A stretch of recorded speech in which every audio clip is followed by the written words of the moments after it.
여러분 반갑습니다. 이제 또 하나님 말씀을 나누는 시간을 갖도록 하겠습니다. 그동안 저의 설교 동영상이 유튜브에 이렇게 저장되어 있습니다. 이것은 지난주에 설교 순서였죠. 그런데 제가 1차 갈릴리 순회 전도까지 이렇게 했습니다. 그래서 오늘은 그 이후 것을 좀 간단하게 좀 하고 그 다음에 이어가도록 하겠습니다. 여기까지가 이제 공생의 제 1년 차입니다. 이렇게 이제 오늘 말씀드리는 이 내용들은 뭐냐면은 언제 일어난 거죠? 공생의 1년 갈릴리 순회전도 하시면서 다 이루어진 일들이죠. 거기에 대해서 알아보겠습니다. 우리가 예수님의 행적을 따라가는 거기 때문에 가끔씩 우리가 한번 지도를 살펴보도록 하겠습니다. 뭐냐면 예수님의 사역은 이쪽이죠. 이렇게 팔레스타인 지역에서 이루어진 겁니다. 여기가 무대죠. 그 다음에 이쪽은 다 사도 바울이나 베드로 이런 사도들의 사도행전의 무대라고 했죠. 그래서 보시면은 여기가 지금 튀르키예죠. 옛날에 터키라고 불렀던 곳이고 여기가 그리스죠.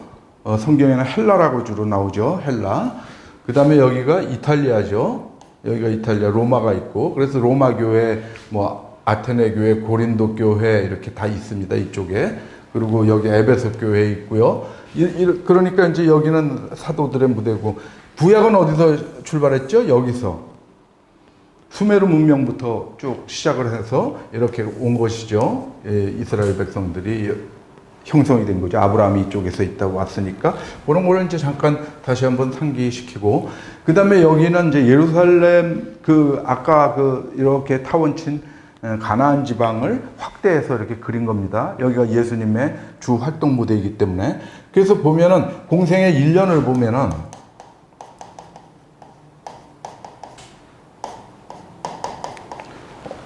어떤 과정입니까? 예수님께서 여기 나사렛이 고향이죠. 여기에 계신 거죠. 가버나움에 잠깐 가셨다가 공생의 준비 기간에 가버나움에 모든 걸 보시고 난 다음에 나사렛으로 다시 오신 거죠. 그래서 이제 그 당시에 공생의 준비 기간 동안에 가장 중요한 점은 뭡니까? 요한으로부터 5제자를 이렇게 받았습니다. 그죠? 그래서 세례 요한의 제자들이었던 누굽니까? 사도 요한이죠. 안드레, 베드로, 빌립, 나다나엘. 지금 말한 것은 제가 예수님과 이렇게 조인한 순서대로 말씀드린 것이죠. 그래서 그 제자들을 데리고 다시 갑니다. 공생의 제 1년 사역을 하십니다. 그래서 이렇게 예루살렘으로 가십니다. 왜 이런 경로냐? 이 경로가 이동하기 좋은 곳이고 유대인들이 그 당시에 사마리아 지방을 통과 안 했었던 거죠. 그래서 여기서 공생의 1년 예루살렘에서 무엇을 하셨습니까? 성전 청결하시고 그 다음에 니고데모와 대화를 하시죠. 니고데모와는 무슨 얘기를 했습니까? 거듭남에 관해서 얘기를 한 것이죠. 사람이 거듭나지 아니하면 하나님 나라를 볼 자가 없느니라. 그걸 주제로 니고데모하고 대화를 하시죠. 그러고 나서 여기 유대 지역 요단강가에 가서 제자들로 하여금 세례를 베풀게 했습니다. 예수님께서는 세례 요한 방식의 세례를 주시지 않았습니다. 그것은 진정한 의미의 세례가 아니고 형식적 의미의 세례이기 때문에 그렇습니다. 전에 말씀드렸죠. 그렇게 하시다가 이쪽에서 세례 요한이 잡혔다라는 걸 들으시고 갈릴리로 가십니다. 그런데 이쪽을 지나가기 어려우니까 할 수 없이 사마리아를 지나가야 하겠는지라. 요한복음 4장에 그렇게 나오죠. 그래서 여기에서 사마리아 여인을 만나죠. 그래서 말씀하신 게 내가 주는 물은 영생하도록 솟아나는 샘물이 되리라. 성령에 대해서 말씀을 하고 있는 겁니다. 그 다음에 참 예배, 영과 진리 안에서 드리는 예배. 개역개정에는 영과 진리로 이렇게 하지만 그것은 뭐냐면 정확한 의미는 영과 진리 속에서입니다. 성령과 진리 속에서, 곧 성령과 말씀 속에서 우리가 예배해야 된다는 겁니다. 곧 성령과 말씀은 우리의 일용할 양식이기도 합니다. 그래서 그것을 항상 먹는 것이 매일매일 이루어지는 예배이기도 한 것입니다. 그것이 참된 예배입니다. 그래서 우리가 오늘 우리에게 일용할 양식을 주옵시고 하는 것은 우리에게 하나님의 말씀이 잊혀지지 않게 가슴에 있게 하시고 그것을 살아서 움직이는 힘으로 발휘하기 위해서 성령을 보내주시옵소서. 매일 그렇게 기도하는 겁니다. 그래서 우리는 매일 하나님께 예배하는 겁니다. 영적 예배를 드리는 겁니다. 그래서 간단하게 이렇게 또 환기시켜 드리고요. 가나에 가셔서 왕의 신하의 아들을 고쳐주시고 나사렛에 방문하셔서 강론을 펼치시는데 그 고향 사람들이 마리아 아들 그 목수 아니야? 저 요셉 목수 요셉의 아들 아니야? 근데 뭐가 우리가 다 아는데 뭐 잘났다고 우리 앞에서 무슨 강론을 펼치고 그래? 그랬죠? 그러니까 예수님께서 가버나움으로 가셨습니다. 그래서 가버나움에서 본격적으로 갈릴리 사역을 시작하시는 거죠. 그래서 이렇게 우리가 알아보는 겁니다. 그래서 갈릴리에서는 무엇을 하셨습니까? 가버나움에 정주하셨다. 이게 마태복음 4장 12절 이제 여기까지가 요한복음의 내용이고 이 여정이 요한복음입니다. 그래서 우리가 요한복음과 공간복음을 계속 이 비교 검토를 하지 않으면은 그 여정을 우리가 정확하게 이렇게 순서대로 파악할 수가 없는 겁니다. 마태복음 4장 12절에는 뭐라고 나옵니까? 요한이 잡혔음을 들으시고 갈릴리로 물러가셨다가 가버나움에 정주하시니 이렇게 짧게 묘사하고 있는데 마태복음에서 그 문장 앞에 있는 사건이 무엇입니까? 금식하시고 시험 받으신 겁니다. 그런데 시험 받으신 후에 세례 요한이 잡혔음을 들으시고 바로 갈릴리로 가셨다. 이 연결이 잘 안 되죠. 그런데 요한복음을 보면은 그 사이에 수많은 일들이 있었던 거죠. 요한은 다시 가가지고 세례 요한한테 가서 그를 따르던 제자 5명을 얻고 그들과 가나에 가서 혼인잔치 이렇게 하고 가버나움에 가서 한번 계실 곳을 다 알아보시고 나사렛에 오셨다가 오늘 얘기한 그것을 출발한 거죠. 그런 기나긴 여정 끝에 비로소 갈릴리에서 갈릴리 사역을 하시는 건데 간단하게 마태복음 공간복음들에서는 그렇게 적고 있는 것입니다. 그래서 이때야 비로소 말씀을 전파하기 시작했다라고 나오는 것이죠. 그래서 보면은 이렇게 갈릴리 사역 시작하시고 갈릴리 사역 처음에 제일 먼저 무엇부터 했습니까? 동력자들을 부른 거죠. 전역 사업을 하시기 위해서 갈릴리 호숫가에 가셔가지고 고기 잡고 있던 시몬, 베드로죠. 시몬과 안드레 그 두 형제, 그 다음에 야고보와 요한 두 형제를 부르신 거죠. 그들은 다 준비하고 있다가 예수님께서 부르시니까 전역 사역을 하기 위해서 따라 나섰습니다. 그 다음에 시몬의 장모 베드로죠. 시몬 집에 들어가서 그 장모가 앓고 있는 것을 고쳐주시고 그 다음에 1차 갈릴리 순회 전도를 하시는 겁니다. 갈릴리 순회 전도 지난 시간에 얘기했지만 약 10개월 정도의 기간이 걸렸다고 그랬습니다.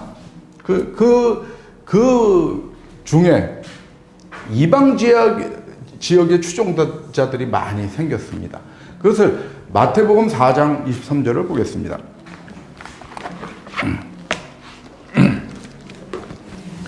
예수께서 온 갈릴리에 두루 다니사 순회 전도하고 계시는 것이죠. 두루 다니사 그들의 회당에서 가르치시며 천국 복음을 전파하시며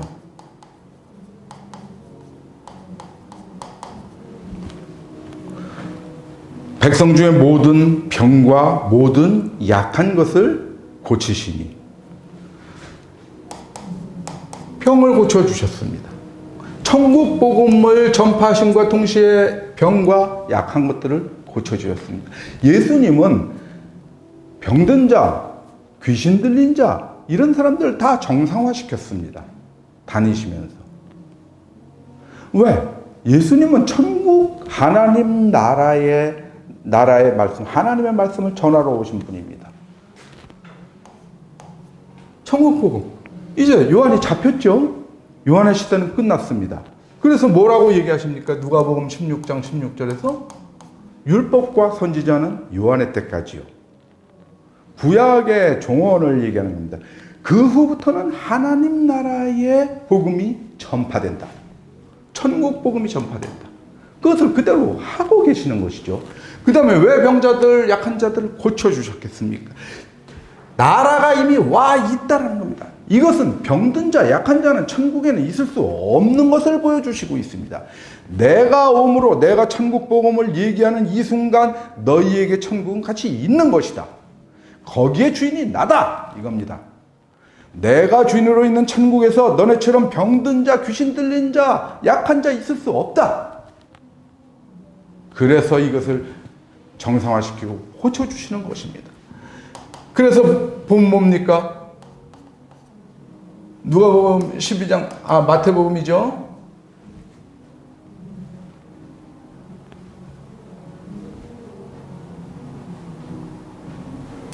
마태복음 12장 28절에 어떻게 나와 있습니까? 내가 성령의 힘으로, 하나님의 영의 힘으로 귀신을 쫓아내는 것이면 하나님의 나라가 이미 너희에게 임하였느니라. 이런 것을 내가 귀신의 힘으로 하지 않고 하나님의 힘으로, 하나님의 성령의 힘으로 하는 거면 이미 와 있다. 하나님의 나라다. 하나님 나라 안에는 그런 것들이 있을 수 없다.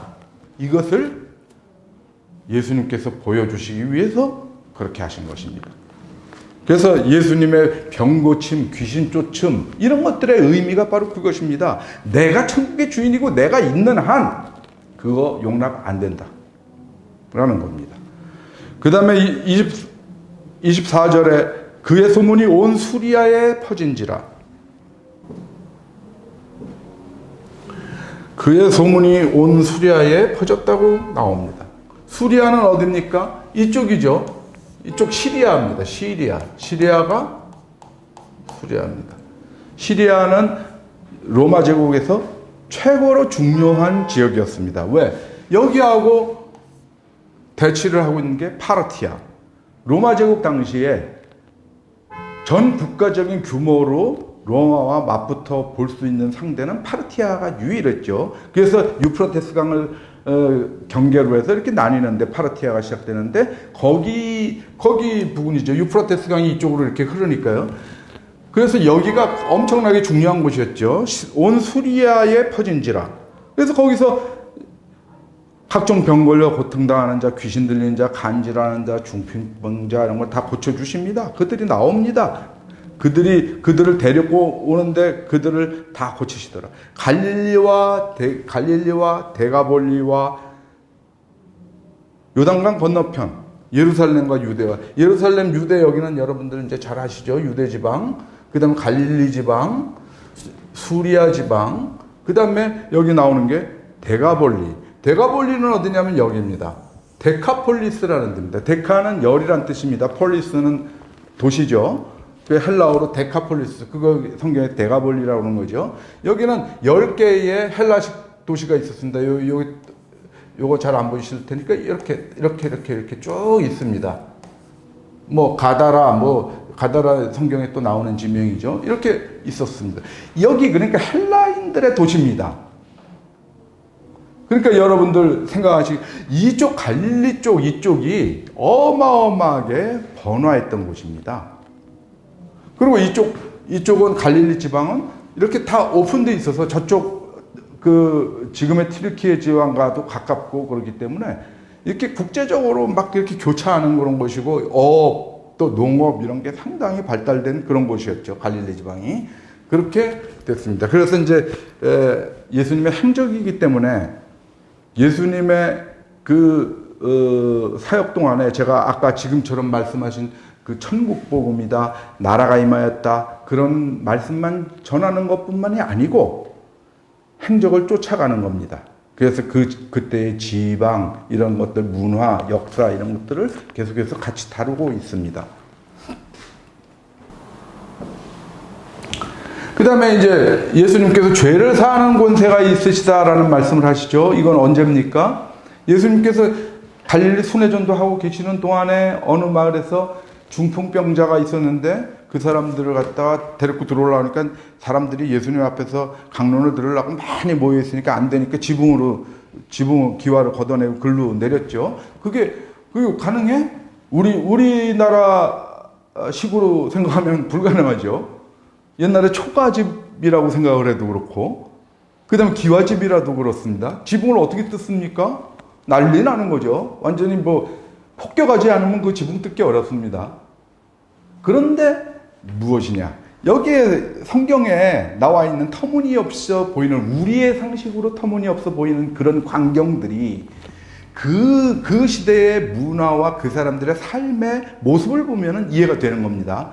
거기는 팔레스타인은 상당히 건조한 것이기 때문에 우리처럼 지붕이 그렇게 헤비할 필요가 없었던 겁니다. 굉장히 가볍게 지붕을 설치했습니다. 그냥 적은 양의 비만 방어할 수 있을 정도로.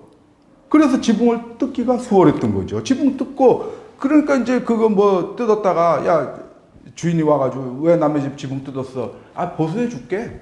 보수도 어렵지 않으니까. 이 사람은 아주 급한 환자니까 예수님한테 일단 뜯고 들어가자. 그렇게 가능했던 거죠. 그 당시에 가옥 구조가 그랬던 겁니다. 그들은 이제 대부분 잘 사는 집은 돌로, 아니면은 흙벽돌로 이렇게 해서 집을 짓고, 그 다음에 지붕은 아주 가볍게 그렇게 만들었었습니다. 거기서 뭐라 그러냐, 그 중풍병자한테 네 병이 났으니 일어나 걸어가라 이렇게 얘기하지 않고 네 죄 사함을 받았다 이렇게 얘기를 했습니다. 그랬더니 사람들이 웅성웅성한 거죠. 거기서 예수님이 내가 죄를 사하는 권세를 받았다. 그 다음에 더 있다가 나오겠지만 죄를 사하는 권세뿐만 아니고 이제 요한복음에서 또 나오죠. 심판하시는 권한을 갖고 계십니다. 죄를 사하시는 권세, 심판하시는 권세 다 갖고 있습니다. 예수를 믿는 자에게는 죄를 사하시는 것이고 안 믿는 자에게는 심판을 하시는 겁니다. 그것을 다 그런 권세를 갖고 계신 분이 예수 그리스도죠. 그 다음에 이제 마태가 합류했죠. 마태가 합류했습니다. 그것을 마태복음에서는 마태라고 그러고 마가복음, 누가복음에서는 레위라고 그럽니다. 이명동인입니다. 이름 다르지만 같은 사람이죠. 오늘은 누가복음을 한번 보겠습니다. 누가복음 5장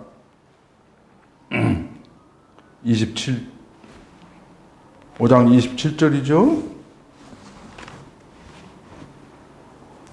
그 후에 예수께서 나가사 레위라 하는 세리가 세관에 앉아 있는 것을 보시고 나를 따르라 하시니 따랐죠. 그것은 지난번에도 얘기를 했지만 그냥 열심히 일하고 앉아 있는 세리한테 너 나 따라와 그런다고 해서 무조건 따라간 거 아니라는 겁니다. 여기에는 그 사건만 기록되어 있는 것이죠. 결론만. 그 결론을 내리기 전까지 과정이 다 있었겠죠. 그 마태가 가까운 그 베드로, 안드레, 야고보, 요한 등 왜? 자기는 세관 공무원이고 이 사람들은 크게 기업형 어업을 하는 사람들이니까 아무래도 늘 만났을 거고 한 동네 사람이고 예수님에 대해서 충분히 들었을 거고 이 사람은 세관 일을 하고는 있지만 메시아를 소망하고 기다렸던 사람임에 틀림없죠. 그러니까 이 친구들이 자기 친구들이 야 우리는 예수님하고 이제 따라다니면서 저녁 사역을 하기로 마음의 준비를 다 했다. 너는 어떨래? 그러니까 뭐 얘기를 하다가 그러면 나도 거기에 동참해야지. 나도 뭐 이거 지금 뭐 세무공무원하고 세상에 처박혀 코박고 이런 조금 무가치해 보이는 그런 삶을 살고 싶지 않아. 고난의 길이라도 나는 그 의미 있는 일을 하고 싶어. 이렇게들 다 결정을 했겠죠. 그 얘기 다 듣고 예수님께서 그 제자들한테 다 듣고 가서 자 마태 자네도 이제 마음의 준비됐다며 떠나자. 이렇게 돼서 합류를 하는 겁니다. 그래서 성경을 보고 요게 나온 것만 딱 보고 상상하지 마십시오. 상상의 폭을 넓히십시오. 어떤 구절이 있으면은 이때까지 어떤 일이 있었을까? 한번 소설 한번 써보십시오. 여러분 머릿속에서. 그러면 아주 재밌고 더 거기에서 복음을 우리가 발견할 수도 있습니다. 자꾸만 성경 말씀을 이렇게 생각을 해보시면 좋습니다. 그래서 이제 어떻게 하는, 여기에서 뭐라 그러냐면 이제 이 마태가 예수님을 초청해서 잔치를 베풀었죠. 잔치를 베푸는데 뭡니까? 떡과 포도주가 다 있지 않습니까? 잔치를 베풀면. 바리새인 서기관들은 항상 따라다니면서 시비 건 게 그것들이었습니다. 왜 먹고 마시느냐 이겁니다. 왜? 그것도 더군다나 죄인과 세리와. 여기 나오지 않습니까? 30절에 바리새인과 그들의 서기관들이 그 제자들을 비방하여 이르되 너희가 어찌하여 세리와 죄인과 함께 먹고 마시느냐? 이럽니다. 자기네들은 엄청나게 경건한 척하는 삶을 사니까 남들 보는 남 안 보는 데서 어떨지 모르지만 남들 보는 앞에서는 엄청나게 경건한 삶을 사는 것처럼 행동하니까. 그래서 누가복음 7장 33절에서 34절에서는 예수님이 직접 답하십니다. 세례 요한은 와서 먹지도 마시지도 않으니까 너네가 귀신 들렸다 그러고, 인자는 와서 먹고 마심에 너는 술고래다, 너는 대식가다, 이렇게 얘기한다 그럽니다. 그리고 세리와 죄인의 친구로다, 이렇게 비난한다 이겁니다. 예수님이 하시는 것은 무엇입니까? 우리가 신앙생활에 있어서 신앙생활을 하는 데 있어서 자기의 생활신조라는 것들이 다 있는 겁니다. 세례 요한은 그렇게 먹고 마시지 않고 금식을 자주 하고 그런 게 자기 신앙생활에 큰 도움이 되기 때문에 그렇게 하셨던 거고, 예수님은 하나님의 아들로서 이 땅에 오셔서 이 땅에 그 어떤 문화적인 거, 풍습적인 거, 어떤 식사 문화 같은 것들, 그런 건 별로 중요하지 않다. 내가 하나님의 일을 펼치는 데 있어서 세상의 어떤 관습들, 문화들, 이런 건 내 신앙생활에 걸기침이 되지 않는다. 이렇게 생각하신 분입니다. 그러니까 자유롭게 예수님은 그렇게 행동을 하셨던 것이죠. 그런데 바리새인과 서기관들, 이 사람들은 뭡니까? 율법에 사로잡혀 있는 사람들이니까 항상 그 시각으로 보면서 예수님을 따라다니는 겁니다. 꼭 앵앵거리는 모기가 쫓아다니듯이 귀찮게 계속 똑같은 소리 앵앵앵앵 하면서 귓가에서 맴돌았던 것이죠. 그 모기의 최후는 뭡니까? 모기채에 맞아서 죽는 거죠. 그 다음에 그렇게 물어봤던 사람들이 이제 뭐라 그럽니까? 또 금식에 대해서 물어봅니다. 그들이 예수께 말하되 요한의 제자는 자주 금식하며 기도하고 바리새인의 제자들도 또한 그리하되 당신의 제자들은 먹고 마시나이다. 또 이럽니다. 뭐야? 세례 요한의 제자들은 맨날 금식하고 바리새인들도 맨날 금식하는데 당신 제자들 금식하는 거 한 번도 본 적 없고 맨날 먹고 마시더라 이겁니다. 예수님이 신랑과 같이, 혼인잔치 신랑과 같이 있을 때는 마음껏 먹고 마시는 거야. 근데 신랑이 떠나가게 되면은 슬픈 날이 있을 거야. 그때는 아마 얘들도 금식할 거야. 이렇게 얘기해. 사무엘상에서 어떤 얘기 합니까? 사울 왕이 죽었을 때 애도 금식을 합니다. 그래서 금식이라는 것은 어떤 슬픈 일을 당했을 때 애도할 때도 금식하기도 하고, 그러나 금식의 가장 큰 목적은 뭐냐면 중대 결정사항이 있을 때 하나님께 묻는 겁니다. 제가 어디로 갈까요? 그것은 뭐냐면 하나님의 음성이 꼭 들려오지 않더라도 자기 마음속에서 자기의 어떤 앞길을 결정할 때, 그때는 자기를 금식하면서 자기의 약한 그 상태에서 자기를 돌아보고, 이 약한 존재인 나한테 하나님의 뜻이 어느 정도 발휘될 것이냐, 그것을 깊이 상고하는 시간이 금식하는 겁니다. 그래서 예수님께서 40일 금식하셨습니다. 언제? 쉴 때도 없이? 아닙니다. 자기의 인생을 천하만국 그 영광을 내가 누리면서, 예수님께서 금식하신 것은 예수님께서 이제 공생의 사역을 시작하시기 전에 마귀가 예수님한테 속삭였던 것처럼 나한테 경배하면 천하만국과 영광을 너에게 주리라. 그 길을 갈 거냐? 그 길은 무엇입니까? 이스라엘 민족의 메시아, 로마를 무너뜨리는 세상적인 메시아가 될 것이냐, 내가 나를 십자가에 달리게 하고 나를 죽여서 인류를 구원하는 영생의 구원자가 될 것이냐, 그것을 결정하는 순간이었습니다. 그러니까 장기간 40일 동안 금식하신 것입니다.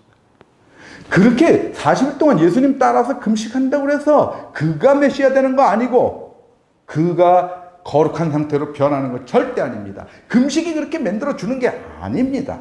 뭐냐면 인류의 구세주로서 등장하실 예수 그리스도가 고뇌한 시간입니다. 40일 동안 철저하게 하나님께 묻고 또 묻고 자기한테 묻고 이런 걸 계속 하나님께 물을 때 금식한 경우가 많죠. 묻고 결단할 때. 사도행전 13장에서 어떻게 합니까? 안디옥 교회에서 바울과 바나바를 최초로 전도 여행을 1차 전도 여행을 떠나 보낼 때 그들이 금식했습니다. 이렇게 바울과 바나바가 전도 여행의 대장정에 나설 때 그것이 하나님 뜻에 합당합니까? 우리가 그것을 감당할 수 있겠습니까? 라는 대전제.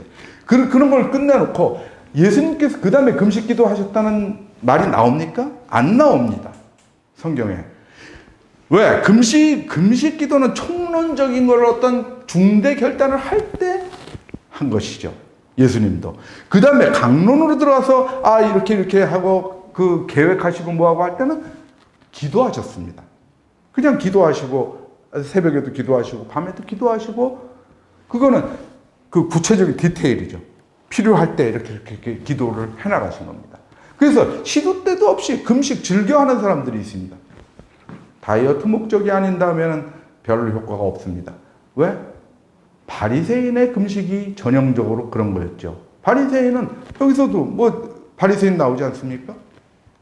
매주 2번씩 금식했습니다. 매주 2번씩. 그래가지고 그러지 않습니까? 성전에 올라가서 바리새인과 세리가 기도하러 올라갔는데 바리새인의 기도는 뭡니까? 하나님 나는 쟤들하고 달라요. 난 11조 꼬박꼬박 내고 일주일에 2번씩 금식하는데요? 그럼 그게 기도라고 그렇게 하고 있는 거죠. 세리는 무엇입니까? 나는 죄인으로서이다 나를 긍휼히 여기소서 하고 기도하는 겁니다. 자기가 죄인이라는 걸 고백하는 겁니다. 그런 기도를 바리새인은 그런 것들 자기가 형식적으로 지키고 있는 금식 그런 금식을 예수님께서는 귀히 여기지 않으시기 때문에 거기에 대해서 너네들 하라 마라 이런 소리도 안 하고 그런 겁니다. 예수님은 금식 안 하시니까 제일 처음에 한번 하신 거고요. 그렇습니다. 그러고 보면은 구약에서도 그런 금식의 예들이 몇 번 나오는데 대부분이 다 결단. 하나님께 물어볼 때. 그 유명한 게 사사기 20장에서 그런 얘기가 나오죠. 그 베냐민 지파에 속한 기브온 사람들이 그 레위 지파 사람의 첩을 갖다 건드리고 죽였습니다.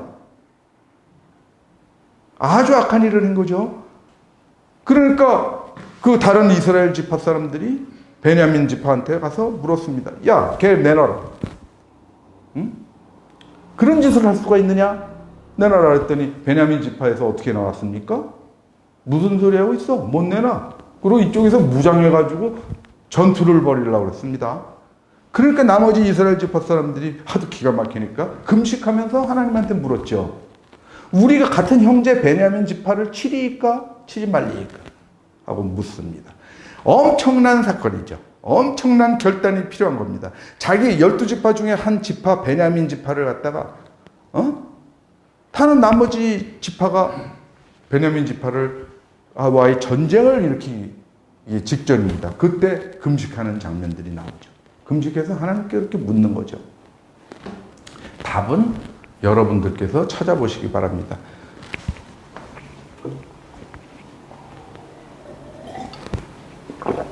사사기 20장이죠. 사사기 맨 마지막쯤에 있습니다. 그래서 그래서 금식은 그렇다. 그래서 우리가 정해놓고 규칙적으로 하는 금식 그런 것들 별로 중요하지 않다. 그래서 오늘은 예수 그리스도의 행적 11번째 시간. 드디어 공생의 제2년으로 넘어옵니다.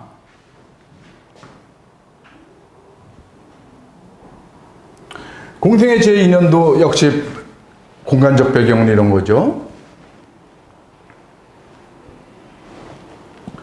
그래서 공생의 2년을 시작하시는데 공생의 2년도 여지없이 어디로 가십니까?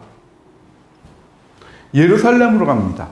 항상 6월절과 예루살렘, 거기가 주로 우리의 적입니다. 공생의 1년, 저는 AD 31년이라고 보는 것이죠. 이때 6월절 4월 달에 시작을 하셔서 예루살렘에 2개월 계셨다가 6월달, 그 다음에 그 다음 해인 6월절까지, 여기가 6월절 두 번째죠. 오늘 말씀드리는 겁니다. 여기까지 10개월 동안, 여기가 4월이니까요. 10개월 동안 갈릴리 순회전도 하시죠.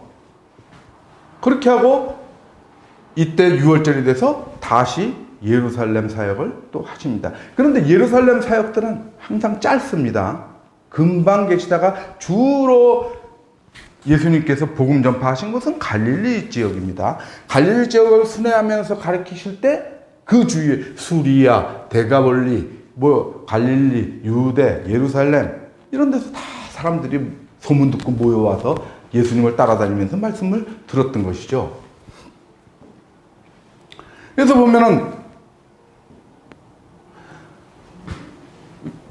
이게 처음 시작하는 거죠. 공생의 제2년째 시작하는 첫 구절입니다. 그 후에 유대인의 명절이 되어 예수께서 예루살렘에 올라가시니라.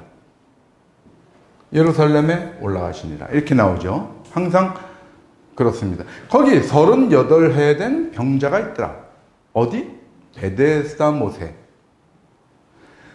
예수께서 그들에게 이르시되 내 아버지께서 이제까지 일하시니 나도 일한다. 이건 안식일에 대한 얘기시죠. 그래서 이런 걸 중심으로 해서 오늘 말씀을 같이 나누도록 하겠습니다. 예루살렘을 한번 보겠습니다. 예루살렘 지도입니다. 여러분들이 보기에 그렇죠. 성전이 이렇게 있습니다. 이게 성전입니다. 이 성전이 있고 성전이 이렇게 정동 방향으로 이렇게 돼 있습니다. 그래가지고 여기 성전 입구의 문이 미문이라고 있습니다. 미문 여러분들 생각나시죠? 사도행전에서 베드로하고 요한이 미문으로 들어가시는데 그 미문 앞에 누가 있었습니까?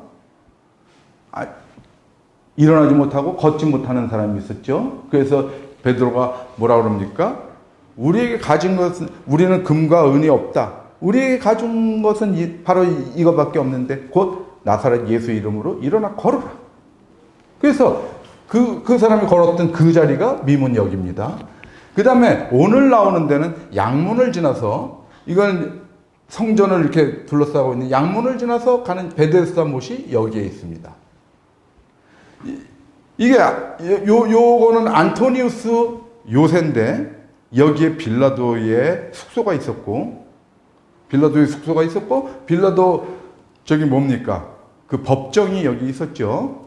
그리고 원래 빌라도의 정식 관전은 가이사랴에 있었습니다. 가이사랴 총독 관전은 그쪽에 있었는데 여기 왜 있냐면 수시로 여기 가이사랴에서 예루살렘 와가지고 총독이니까 이쪽 그걸 이제 통치하기 위해서 와 있었던 것이죠. 그리고 여기 헤롯 궁전이 여기 있고요. 그 다음에 가야바 대제사장 집이 있고 이렇게 돼 있습니다. 그리고 여기는 이쪽으로는 베다니로 가는 길, 베다니 마리아, 나사로 이런 이쪽으로는 여리고로 가는 길 이렇게 쭉 이렇게 뚫려져 있죠. 여기는 깊은 계곡이고요. 여기는 기드론 계곡이라고. 이렇게 예루살렘이 예수님 당시 예루살렘을 간단히 보겠습니다. 그리고 이 예루살렘의 인구는 한 3만 정도 됐습니다. 근데 왜 예루살렘에 예수님께서 명절만 되면 예루살렘 가셨느냐? 20만으로 늘어납니다. 엄청나게 이 유대 지방 갈릴리 지방 또 다른 데 디아스포라들이 예루살렘으로 몰려왔습니다. 수많은 사람들에게 천국 복음을 전하기 위해서 가신 것입니다. 성경에 예루살렘 가셔서 6월절에 무슨 제사 드렸다 이런 얘기 나옵니까? 그렇지 않습니까? 그런 건 다 요한의 때까지라고, 그 다음부터 하나님 복음이 전파된다고 말씀하시는 말씀이 육신이 돼서 오신 예수님께서 그런 제사를 드렸을 리 있겠습니까? 그 제사를 위해서 가신 게 아닙니다. 그죠? 그것을 분명히 아셔야 됩니다. 이렇게 수많은 사람들이 어마어마한 겁니다. 고대 도시에서 20만 명이 바글바글 하고 있다라는 것은. 거기다 대고 나와 아버지는 하나다. 수전절에 그렇게 말씀하시죠. 그런 걸 선포하시는 겁니다. 그래서 보면은 저는 유대인의 명절을 6월절이라고 얘기를 하는 거죠. 왜냐하면 6월절이 아닐 수가 없습니다. 그런데 이것을 칼빈, 그 유명 여러분들 아시죠? 장로교의 창시자 존 칼빈, 장 칼뱅이라고 그러죠. 원래 이름은. 근데 그 사람의 요한복음 주석을 보면은 이 명절을 오순절로 얘기하고 있습니다. 왜냐면 이 사람은 뭐냐면 이것을 다 빼먹은 겁니다. 4월 달에 6월절에 오셨다가 다시 6월달, 오순절이 한 6월 50일 뒤니까요. 이때 또 가셨다는 겁니다. 예루살렘을.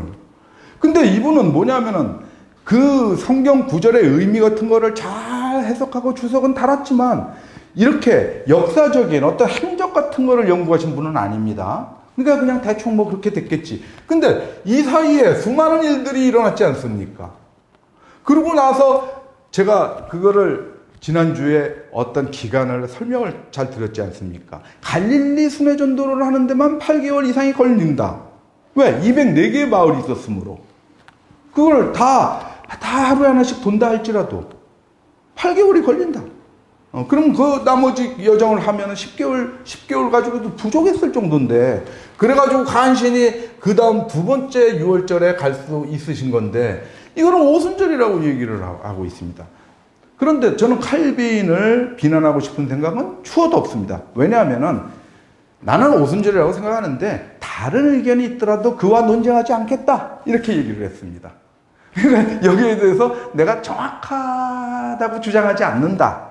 이걸 전제로 달았기 때문에. 근데 저는 왜 이런 말씀을 하냐면 노파심에서 칼빈의 권위가 워낙 강력하므로 그가 그냥 가볍게 스치고 지나가는 얘기도 다 진실이라고 믿는 사람들이 엄청나게 많기 때문에 그런 겁니다. 그분이 요한복음 주석에서 이 명절은 자기가 오순절이라고 생각한다. 그럼 아니 성 목사 네가 칼빈하고 감히 대항을 해? 칼빈이 오순절이라는데 네가 6월절이라고 그래? 이럴까 봐 제가 잘 설명을 드리는 겁니다. 그래서 어떤 명성과 활자본과 뭐 이런 것들이 전부 다 진리를 대변하고 있지는 않습니다. 여러분들이 그런 선입관, 그런 고정관념, 어떤 인간적 명성의 권위, 그런 것들을 여러분들은 벗겨낼 수 있어야 됩니다. 그래야 과감하게 자유를 얻게 되는 진리 속으로 우리가 가는 겁니다. 진리가 너희를 자유롭게 하리니. 그래서 명절은 그렇습니다. 그래서 명절에 대해서 잠깐 보겠습니다. 지난주에 얘기했지만 가볍게 얘기를 한 것이죠. 한번 정리를 하고 가겠습니다. 우리 성도 여러분들이 이 절기가 그렇게 중요한 것은 아니나 성경에 자주 나오니까 궁금하니까 궁금증을 그냥 한 5분 정도 시간 들여서 정리하고 가자는 겁니다.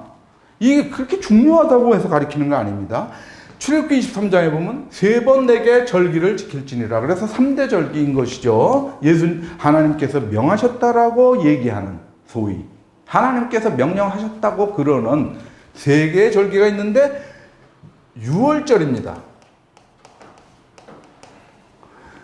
무교병의 절기는 6월절 다음 날부터 일주일 동안 그 발효되지 않은 빵을 먹는 절기입니다.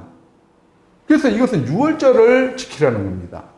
그래서 보면 여기 이 마차라는 게 마차 하그라고 그러는데 히브리어는 하그는 무슨 절이죠. 이거는 이제 그 발효되지 않은 빵이란 뜻입니다. 그러니까 정확하게 그냥 무교절입니다. 무교절. 그래서 영어로도 이렇게 unleavened bread라고 해서 발효되지 않은 빵을 먹는 페스티벌이다 이렇게 되죠. 그 다음에 뭐냐면은 또 이것은 애굽에서 나왔음을 기념하는 거죠. 출애굽한 것을 기념하는 겁니다. 6월절이라는 그것 아닙니까? 뭐냐면 그 이집트의 모든 장자가 죽을 때 히브리인들의 장자들은 안 죽은 게 뭐냐면 문설주에다가 양의 피를 발랐죠. 그러면은 주의 사자가 또 그 집은 건너뛰어서, 그래서 유월이라는 것은 뭡니까? 건너뛰다라는 뜻입니다. 그런데 그거를 기념할 때 빈손으로 내 앞에 나오지 말지니라 이렇게 합니다. 빈손으로 오지 말라는 겁니다. 그 절기를 할 때. 그 다음에 맥추절을 지키라. 이는 네가 수고하여 밭에 뿌린 것의 첫 열매를 거두미니라. 그래서 이 맥추절은 뭡니까? 50일 뒤죠. 49일, 50일 뒤입니다. 그래서 제가 추수할 때가 넉 달 남았다. 지난주에 얘기한 거. 그것은 이게 아니다. 첫 열매를 거두는 밀에 한정에 한 거고, 그 다음에 이것이 나중에는 맥추절은 뭐냐면은 모세가 시내산에서 율법 받은 것을 기념하는 절기로 그 의미가 굳어졌습니다. 그래서 추수하는 때 그러면은 수장절이죠. 아시프. 거둬들여 저장하다. 영어로 인게더링 똑같은 겁니다. 요거만 쓴 게 뭐냐면 수장절 그러면 더 페스티벌 오브 인게더링 이렇게 되는 거죠. 이건 다 생략인 겁니다. 같이 자꾸 길어지니까요. 이 수장절은 뭐냐면 거둘 수 저장할 장입니다. 거두어서 저장하는 겁니다. 완벽한 추수를 얘기하는 겁니다. 그래서 이때가 추수할 때다 이럽니다.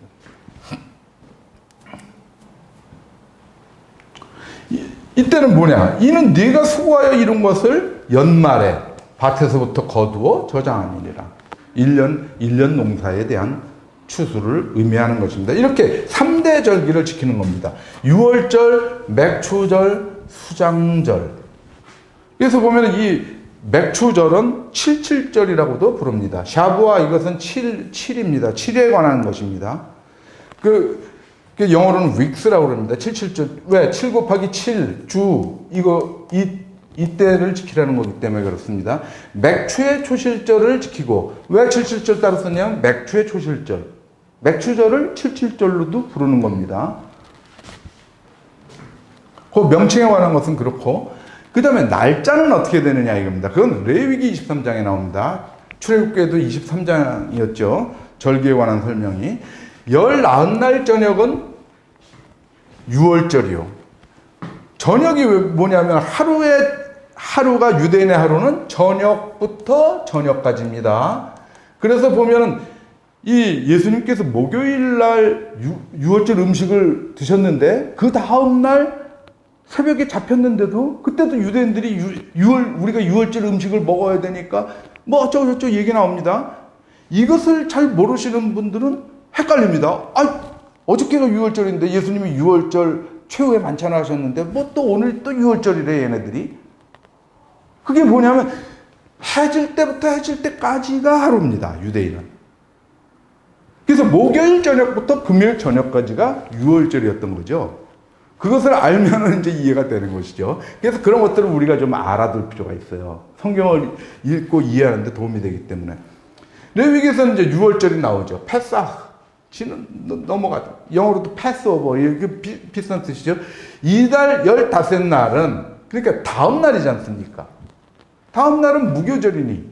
그러니까 6월절 다음 날부터 무교절 시작되는 건데 이것은 이래 동안 지내는 겁니다. 어떤 절기가 됩니다. 이것은 딱 그날이고, 6월절은. 그래서 그 첫날에는 너희가 성회로 모이고 아무 노동도 하지 말지며. 왜? 안식일이니까.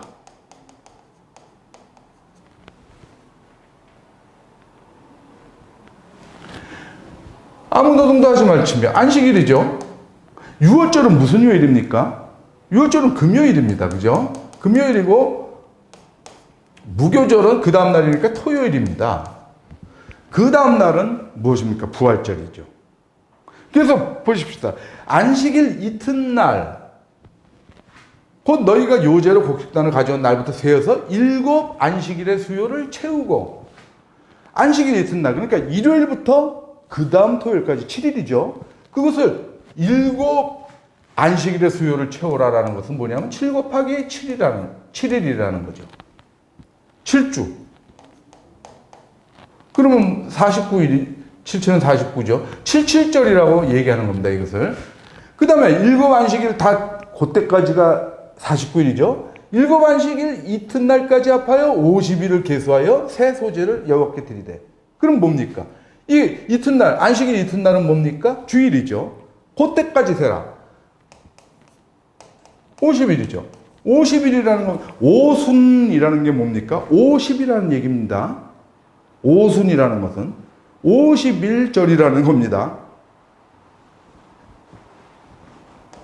그래서 이 77절이 이 49일 걸리는 이 77절이 율법을 받은 것을 기념하던 그 77절이 성령 강림을 기념하는 오순절로 우리가 바뀌게 된 것입니다. 그래서 보면은 6월절 금요일, 무교절 토요일, 이게 안식일, 토요일이 안식일입니다. 그 다음에 부활절은 무엇입니까? 부활절은 일요일이죠. 그래서 우리가 6월절이 언제쯤이지?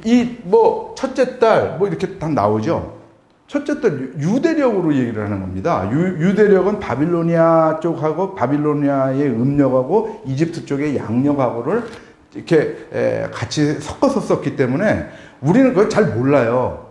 정확히 언제 시점인지. 근데 그걸 다 그런 거 계산하는데 뭐 도사들이 있지 않겠습니까? 그 사람들이 해가지고 이때 저거를 발표하는 그때 부분을 기준으로 해서 부활절을 확정한 겁니다. 그죠? 그래서 우리가 6월절이 언제인지를 아는 거죠. 언제쯤인 거. 왜? 부활절 바로 전전날이 6월절이니까. 그렇게만 계산을 하면 딱 됩니다. 그래서 부활절 바로 전날은 무교절. 시작하는 날. 그 전날은 6월절. 이렇게 여러분들이 정리를 해 놓으시면 좋겠습니다.